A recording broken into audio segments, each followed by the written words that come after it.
Ladies and gentlemen, you know, the Center for Security Policy is an organization based in Washington. The individual who is the executive director of that organization, Frank Gaffney, started his political career as an aide to the great Senator Henry Scoop Jackson.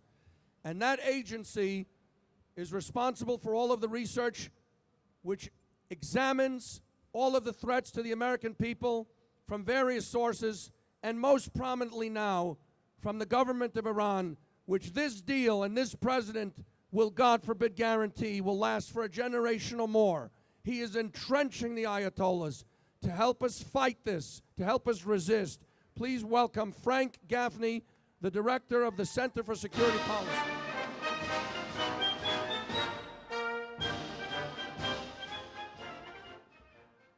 Good evening. Thank you for being here. Thank you for participating in a critically important moment of democracy. I'm going to talk to you a little bit about democracy because it is under threat, not just from the Ayatollahs, I regret to say, but from our own government.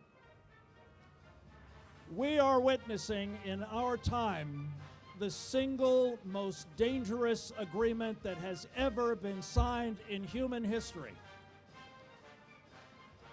Ironically, it hasn't even been signed, ladies and gentlemen.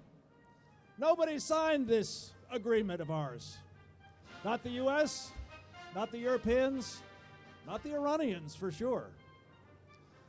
But instead, we're going down this road, promised again and again and again that this is going to cut off all of the pathways to a bomb for the Iranians.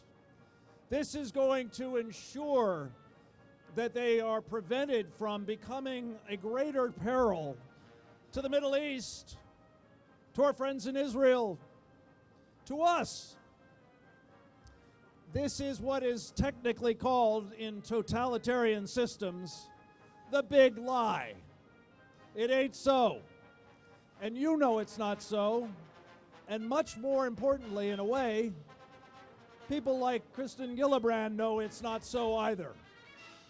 Which makes this a scandal, ladies and gentlemen, that we have to come together to point out the truth and to hold people like Kirsten Gillibrand accountable for their vote in favor of this monstrous fraud, this national security fraud being perpetrated by our government.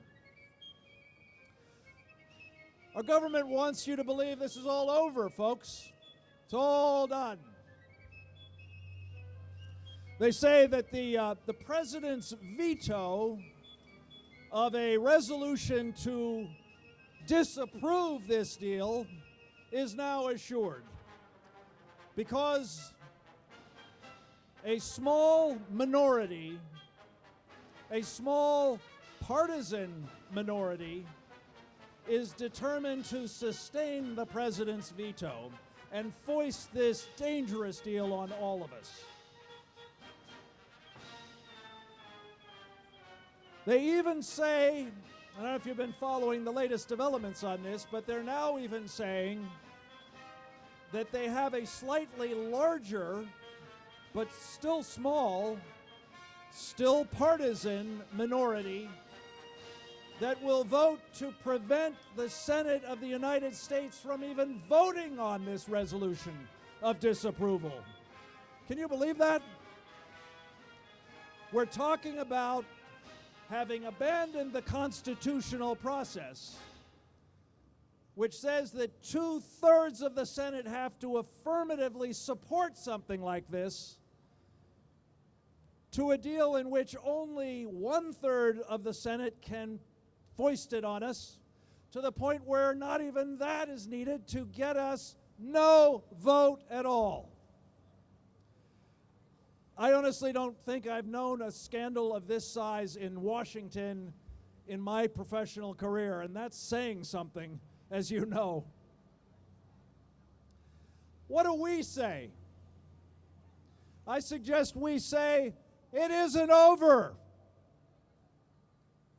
We will not have our lives and those of our children and those of our children's children put in peril, endangered by a deal which senators in our United States Senate are too cowardly even to have a vote on. That's outrageous. It mustn't happen, not on our watch. Speaking of courage, as you all know, Senator Bob Menendez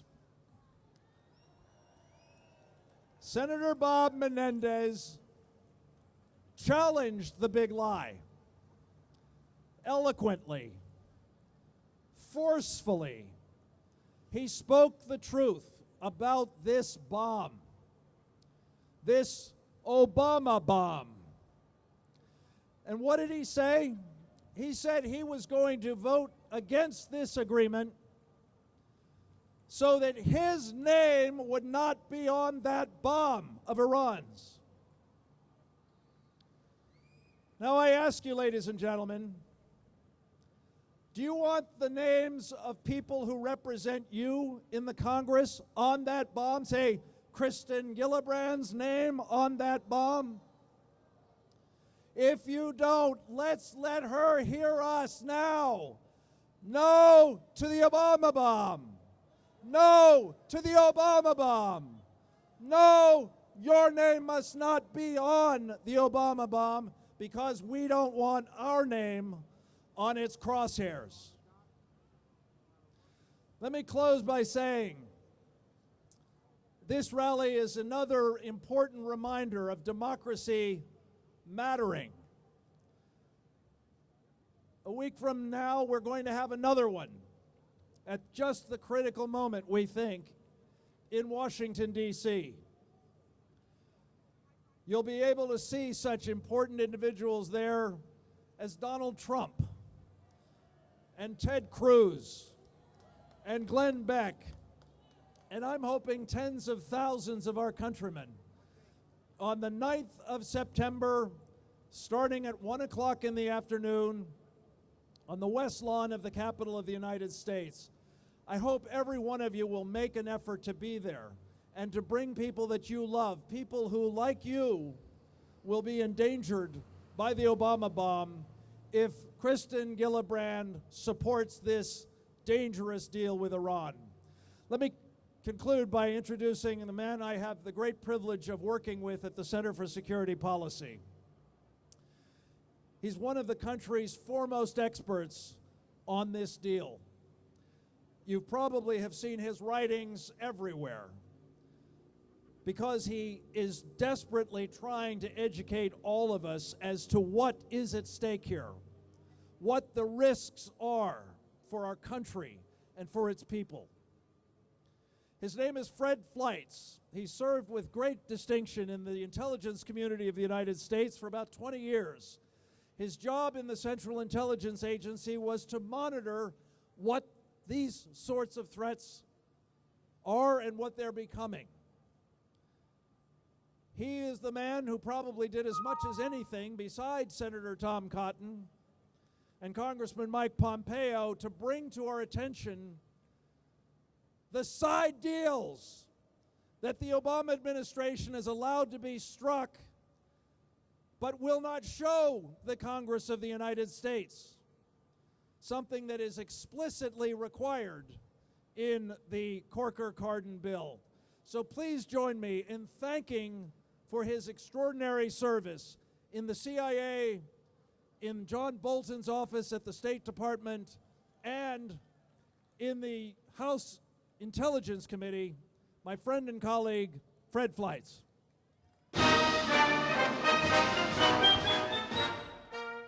It's a pleasure to be here. I want to talk quickly about the secret side deals that will allow Iran to collect evidence against its own nuclear weapons work. Now, the Obama administration says there are no secret side deals where Iran will do this. Then they said, well, maybe there are deals like this, but Iran's not going to collect the evidence. Then they said, well, Iran is going to collect this evidence, but this is some separate arrangement that doesn't matter because it concerns issues of the past. And according to Secretary Kerry, we have perfect knowledge about Iran's nuclear program. I worked with the CIA, the House Intelligence Committee, and for John Bolton on the Iran nuclear program. We do not have perfect knowledge about Iran's nuclear program. We know there are enormous gaps of WMD programs of rogue states. We saw that in North Korea. Now, it's interesting. The Obama administration, until April, said that this issue, officially known as possible military dimensions, that's UN lingo for nuclear weapons work, would be in the final agreement. He said this. But then in late May or early June, Secretary Kerry made an offer to the Iranians to close the book on this issue with some very generous provisions. The Iranians turned Secretary Kerry down. Then he started saying, well, it doesn't matter. These are issues of the past. Our intelligence community has perfect knowledge of the Iranian nuclear program. He said, we know what they did. We don't know what they did. And I can tell you that because I have read the very sensitive intelligence on Iran's nuclear program. So lo and behold, after this agreement is announced, these secret side deals show up which incorporate this issue that could not be resolved during the nuclear talks. I don't believe in coincidences. The administration could not resolve this during the talks, and they suddenly showed up in agreements that you can't see, that the U.S. Congress cannot see. So why are they secret? So the U.S. Congress cannot see an agreement where Iran will actually collect evidence on its nuclear weapons program. As someone who worked in this field, I am astonished at such a proposal. You can't let someone who committed a crime collect evidence at the crime scene. That's not the way it's done. It's extremely outrageous. It is not a routine arrangement. But I'm going to add one more thing that is not generally known, and this is in an op-ed I had published today in Investors Business Daily. I hope you can check it out. There is good reason to believe that these secret side deals were written by the United States, were written by Obama administration officials, and I explained this in my op-ed. The reason is they needed to get this issue put aside to get a final agreement with Iran. So I have some questions for Senator Gillibrand, and then I'll wrap up. Senator Gillibrand, how can you vote on an agreement when a significant part of it is not available to you? This doesn't make any sense. She doesn't know what we've agreed to. The Obama administration has said they have not seen these documents themselves. But the second point, and this is very important, this constitutes national security fraud. How can Senator Gillibrand stand by an agreement that was brought about through national security fraud? Senator Gillibrand, please change your vote. You cannot vote for an agreement that you haven't seen. You cannot vote for an agreement that is based on national security fraud. Thank you. Thank you so much, Fred.